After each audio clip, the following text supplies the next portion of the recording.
জীবনে কখনো হতাশ হবেন না। জীবনে যাই হয়ে যাক না কেন কখনো হতাশ হবেন না। মনে রাখবেন আল্লাহ আপনার রব, আল্লাহ আপনার সাথে আছেন ইনশাআল্লাহ।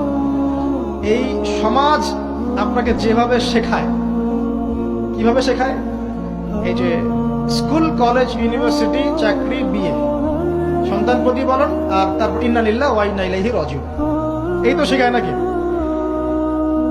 সবসময় মনে রাখবেন যে আল্লাহ রাব্বুল আলামিনের পরিকল্পনাই আপনার উপরে সবচেয়ে বেশি অগ্রাধিকার যোগ্য, সমাজের পরিকল্পনা নয়।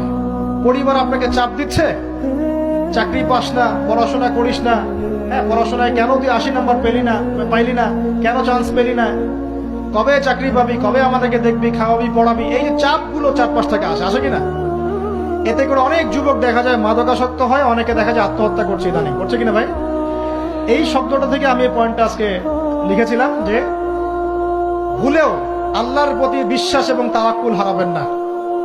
সমাজ যেভাবে শেখায়, সমাজ চারপাশে যে চাপ আপনাকে দিচ্ছে, এই চাপে নিজে গা ভাসিয়ে দিবেন না।